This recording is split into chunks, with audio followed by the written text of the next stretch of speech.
The transgression in Book 9 led us to the condemnation in Book 10. And now that we come at last to Paradise Lost in Book 11, we come to Adam and Eve's expulsion from the garden.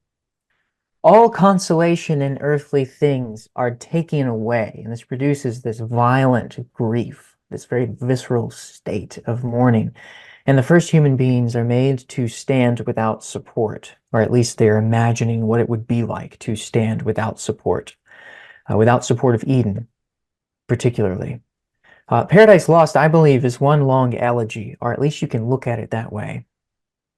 One long elegy, a poem of loss and lament that moves at last to a great exchange.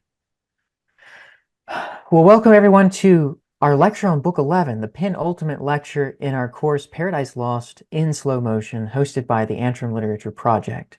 We're a public humanities platform that makes the study of literature accessible to readers outside the paywalls of the university.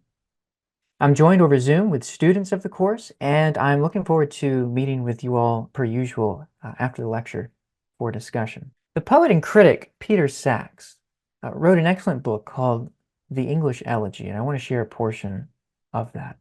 He writes, for the elegy, as a poem of mourning and consolation, has its roots in a dense matrix of rites and ceremonies, in the light of which many elegiac conventions should be recognized as being not only aesthetically interesting forms, but also the literary versions of specific and social psychological practices. This is from his introduction to the book.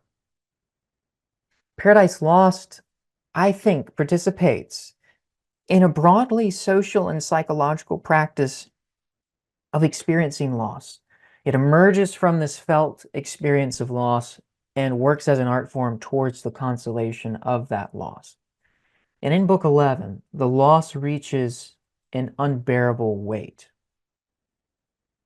And what we see in this book is the psychological exploration of states of grief and mourning. You can kind of trace the 5 stages of grief across these last 3 books. It's heartbreaking, these states of grief and mourning, and their representations from the passages of Eve and Adam, where they hear the dreadful news. And it's when Michael comes down. God sends Michael down to declare God's decree of expulsion. And it's on these words that the entire tragedy of this poem hangs. I want to look at this scene for most of our lecture. Michael's declaration, or the relaying of that declaration, and Adam and Eve's responses. I want to focus there. And then before we end the lecture, I'm going to move on to some portions of the vision of Michael. So this is Michael's declaration, lines 251 to 262. Adam, heaven's high behest no preface needs. Sufficient that thy prayers are heard, and death, then due by sentence when thou didst transgress, defeated of his seizure many days, given thee of grace, wherein thou mayst repent, and one bagged act with many deeds well done mayst cover. Well may then thy Lord appeased redeem thee quite from death's rapacious claim, but longer in this paradise to dwell permits not. To remove thee I am come, and send thee from the garden forth to till the ground whence thou wast taken, fitter soil. We have the words almost verbatim of God's own words from lines 96 to 98. Remove them, send them from the garden forth to till the ground whence they were taken. He was taken, speaking of Adam. This is verbatim what God said to Michael. Part of it is the solemnity of this decree. It's one of the few verbatim instances in this poem. The other thing that I find tragic here is enjambment of this line at 259. This is the final message, the death knell to both of them. But longer in this paradise to dwell permits not. And we, as we're reading, know it's coming, but we have to hold in suspense till we come to permits not. The play of enjambment here, and the enjambment in this book I find is particularly interesting. How the sense carries over and how the sense is drawn out. This is the decree. Let's consider what paradise has become to Adam and Eve in their depression since the fall. Then we're going to take us to Eve's lament, which follows right after. Speaking of Michael, he added not, for Adam at the news, heart strook with chilling gripe of sorrow stood, that all his senses bound. Eve, who unseen yet all had heard, with audible lament, discovered soon the place of her retire. So Adam is in this state of paralyzation. This seems to me a post-lapsarian state, a condition that could only be possible post-fall or after the lapse.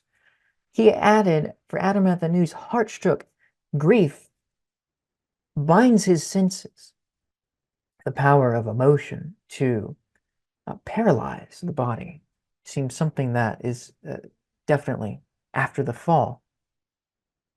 While he is paralyzed, bound, his senses bound with sorrow, Eve cannot contain her sorrow. She breaks out with audible lament.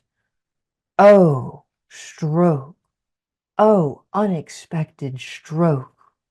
Worse than of death! Must I thus leave thee, paradise? Thus leave the native soil, these happy walks and shades, fit haunt of gods, where I had hope to spend, quiet though sad, the respite of that day that must be mortal to us both. Here's that word again.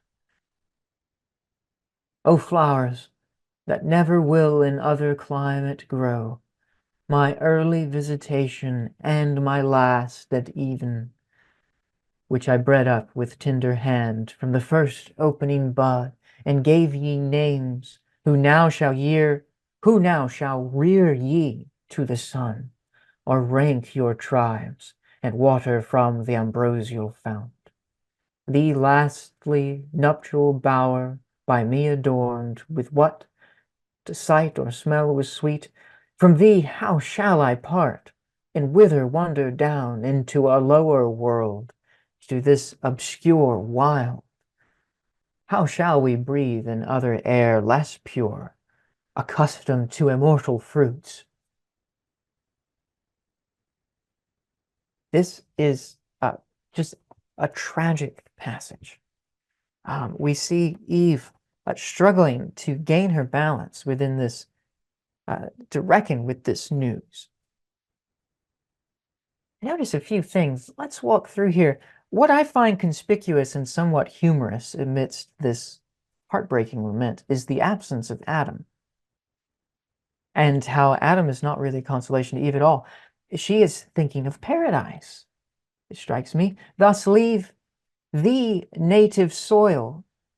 And you have to remember that Eve wasn't born of soil, Adam was. Eve was born of Adam. And yet she has this connection with the earth that Adam doesn't. I find that just fascinating in this poem.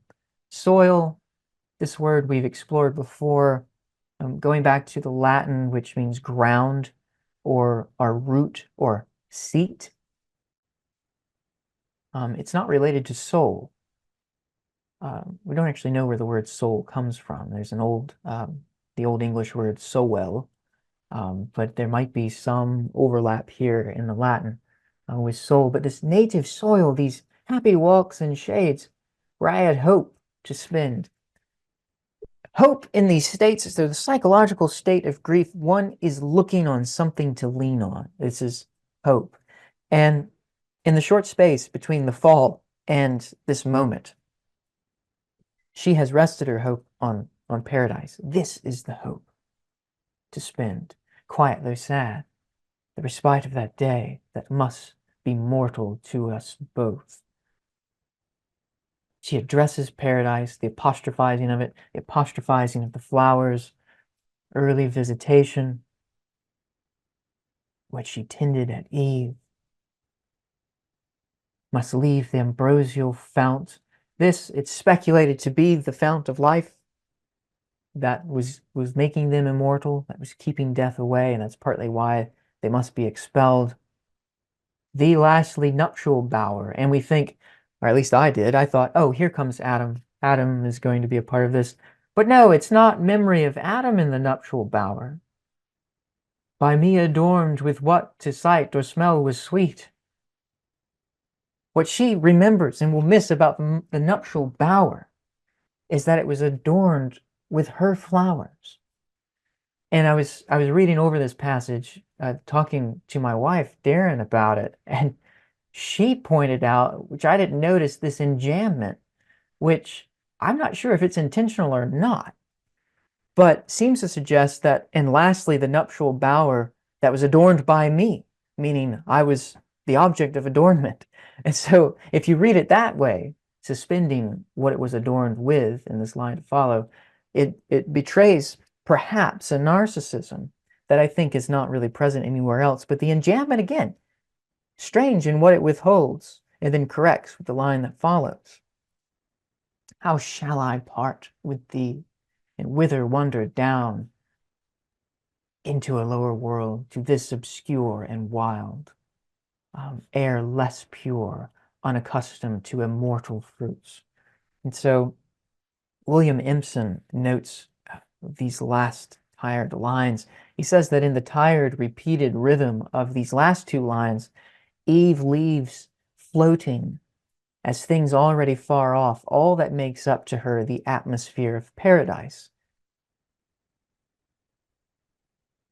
the air, and the immortal fruits. Alistair Fowler says that Milton may have meant this actually to have had this nostalgic effect. I think this is intensely nostalgic. She was accustomed, Eve, to immortal fruits. And notice where this is where she breaks off and Michael leads in and interrupts her, perhaps because she had the impertinence to mention fruits.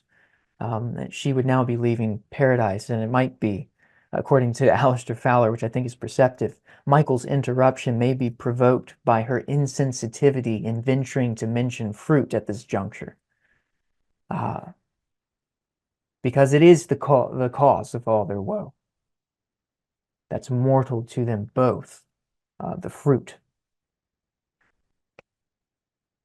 Whom thus the angel interrupted mild. Lament not, Eve, but patiently resign what justly thou hast lost.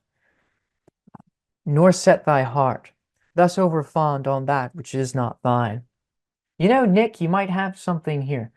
Before the lecture, we were talking about the character of Michael, and Nick, I think you mentioned that he seemed stern to you, and I said, well, he seems a little benign to me. But now I'm starting to see what you mean here. I could see this as being read as a little pedantic or corrective, stern,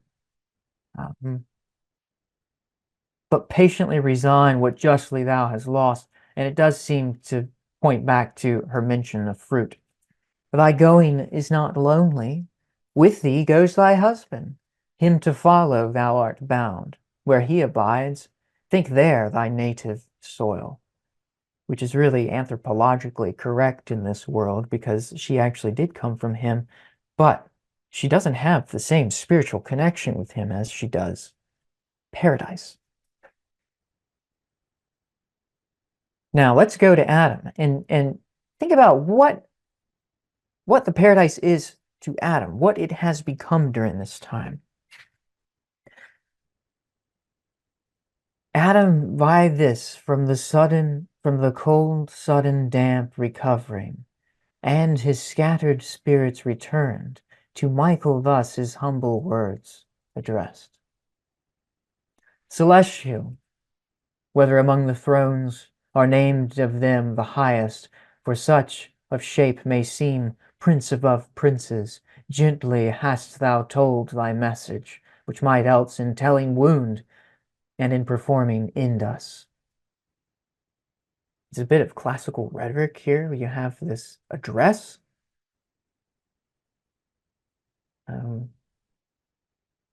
which does comment upon the goodness of Michael, perhaps not to be seen as flattery, but could be read as such. What besides of sorrow our dejection and despair, our frailty can sustain, thy tidings bring departure from this happy place, our sweet recess, and only consolation left familiar to our eyes. Here again is an interesting case of enchantment that I think is betraying the true issue of Adam's dependence upon the garden. This is his only consolation left familiar to our eyes, and this qualifies what comes before. But if we take this line alone, it seems as though Adam has already forgotten the promise which he took such consolation in the previous book, the promise of the coming seed.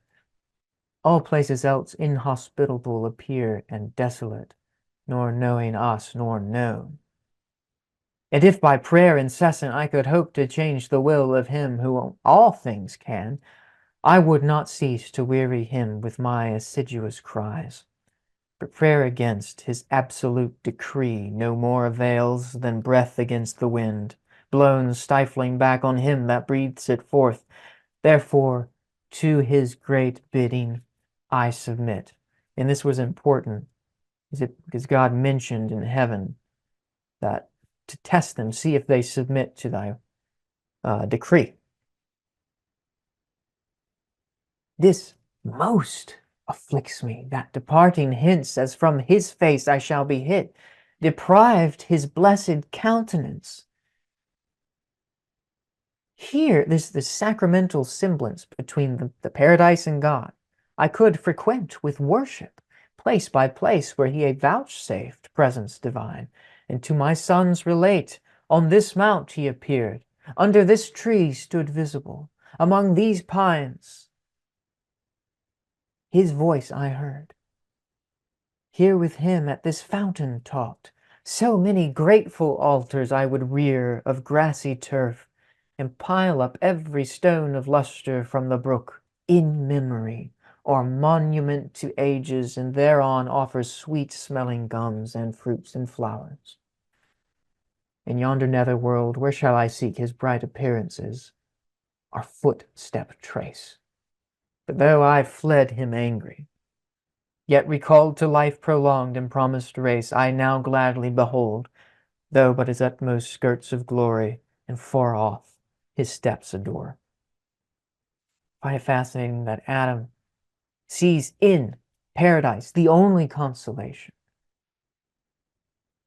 And you see what paradise has become to him. It is, I think, an issue of memory.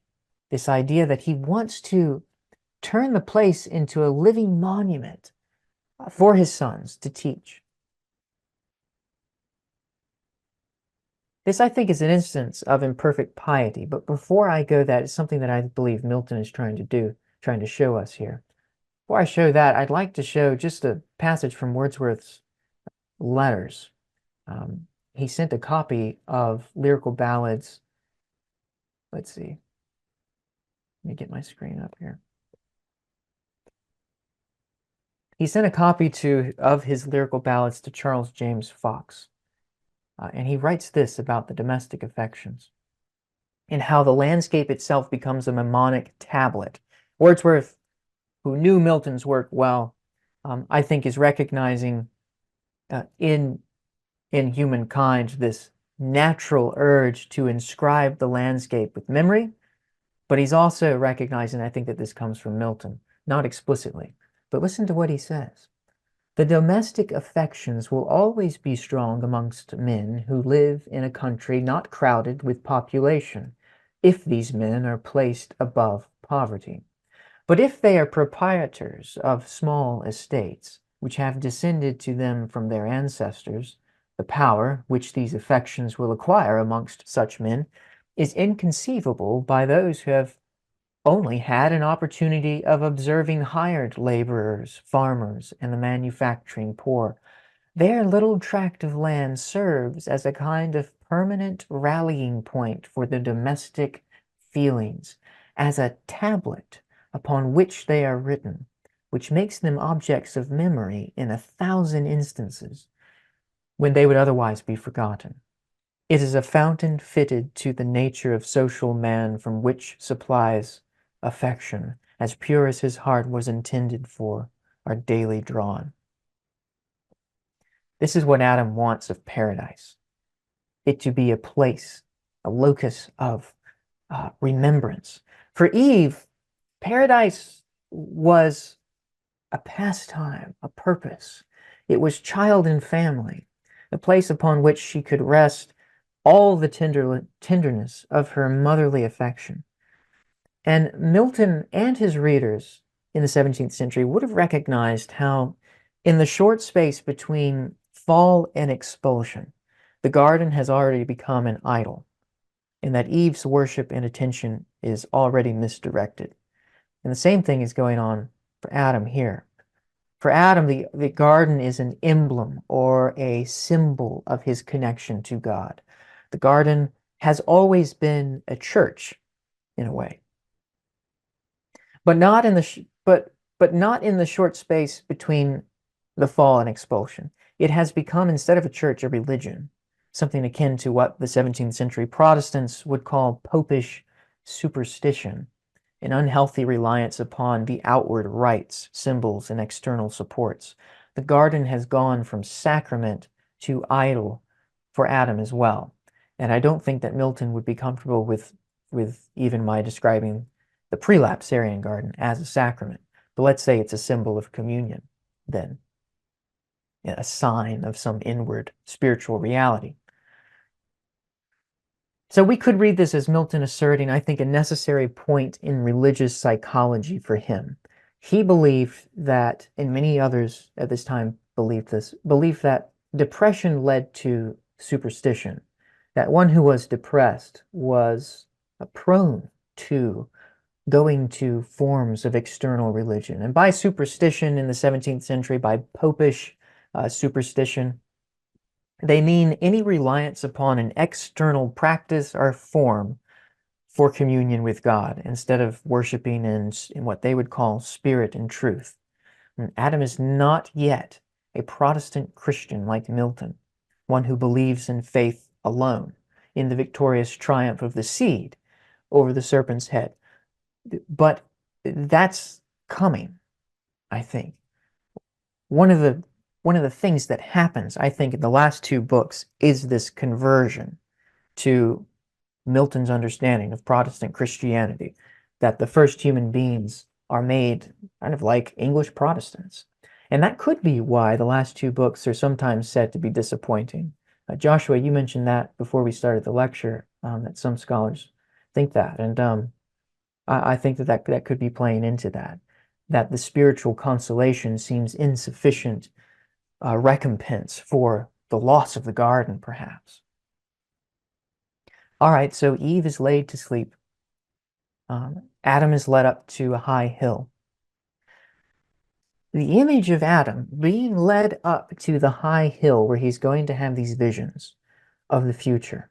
And Michael is going to give us the great and epic cliff notes of the Old Testament and history even of the New Testament, partly.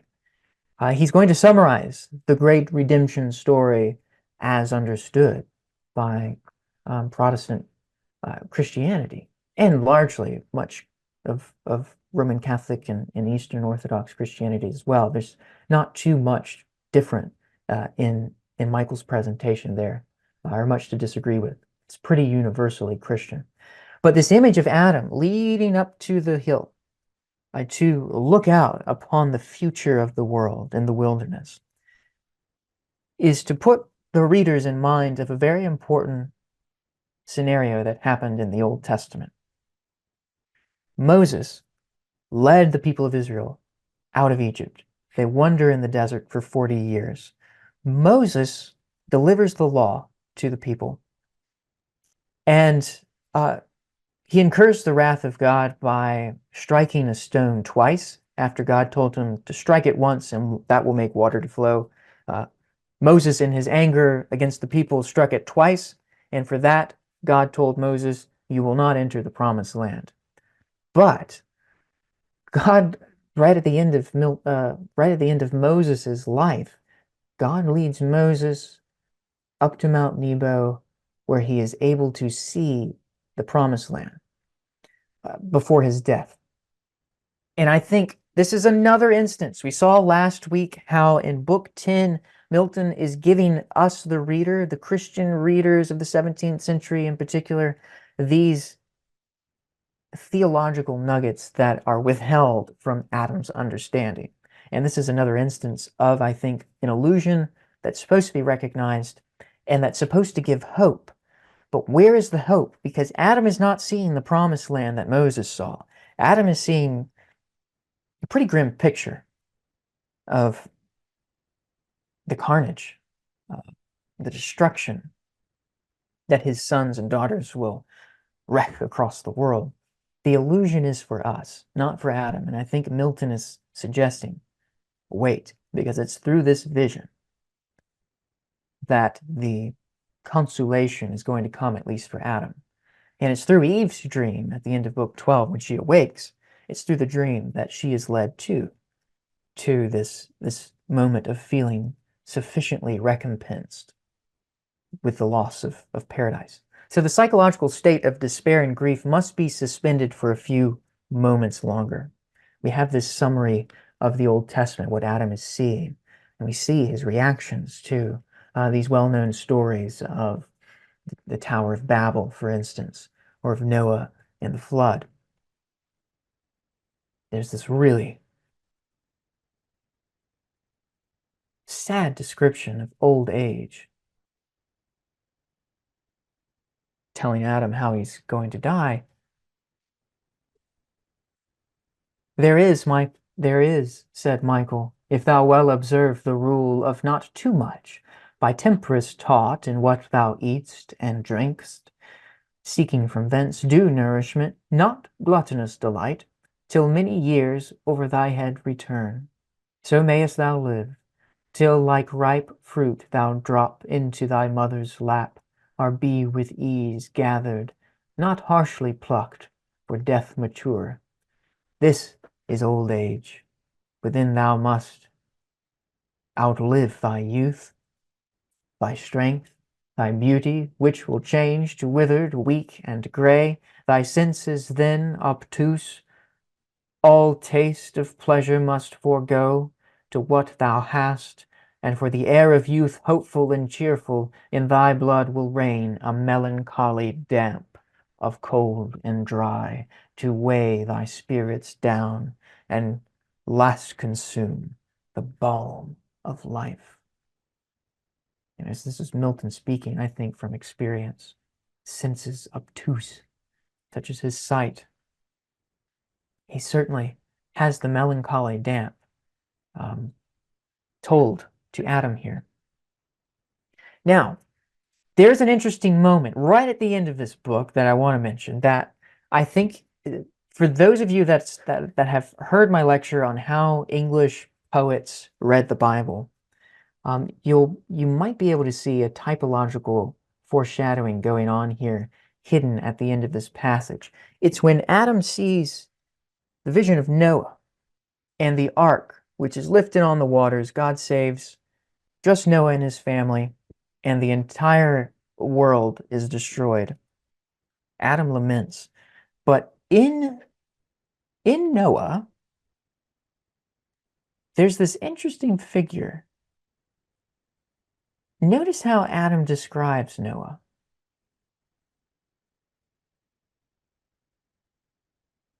Adam's not quite recognizing Noah as a type of Christ, because that's how the English Protestants, at least, read the scriptures. Everything in the Old Testament, every situation somehow points to Christ. Adam doesn't quite get this yet. He's going to understand this and become a good Protestant, I think, in Book 12. But here, not so much, but listen to how he describes Noah. Whereat the heart of Adam, erst so sad, greatly rejoiced, and thus his joy broke forth.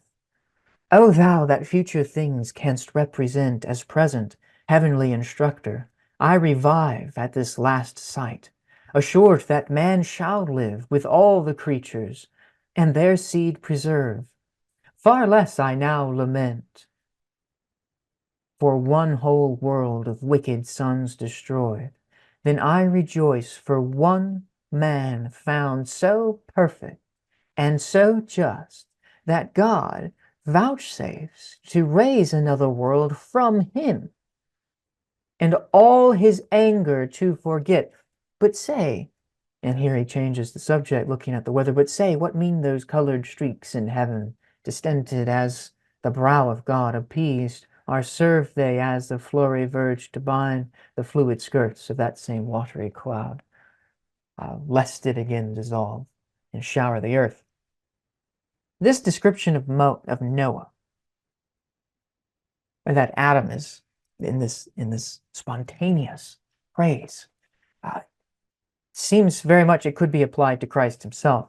The one man who, in the invocation of Book 1, till one greater man restore the blissful seat. You see, Adam is already starting to recognize, oh, well, maybe this is it. We, the readers, and the 17th century readers of Milton, realize that no, Noah is not the one. But in Noah, you can see the one. And this is what's described in the book of Hebrews when the New Testament author is saying how this is how the Old Testament saints gained salvation. They looked forward to the promise of Christ in types like King David, or in even the type of Moses, and other judges and saviors such as Joshua and Samson. Anyway, so this is partly how Adam is, I think, beginning to read in the way that Milton reads and his readers read the Old Testament. So next week we are going to have our final lecture on lecture 12, and we're going to understand a little bit more about the exchange of loss and recompense, two key terms that I think William Wordsworth and many of the readers, the Victorian readers, were seeing in Milton in this poem as a great poem of elegy, of a movement, I think, from what might be called, what they would call superstition or corrupted religion, based on the support of external beauties, of circumstance, of rites, of sacraments, to a more pure religion, something that Milton would consider pure Protestantism. And this is where the Puritans get their name from. They wanted to purify the church, purify religion of all of its supports. And we see that process beginning to happen as the psychological states of Adam and Eve, as they're working through this grief, move towards a kind of consolation. So thanks everyone on YouTube for watching and for following along with these lectures. I hope they're helpful, and we'll see you all next week for the final lecture.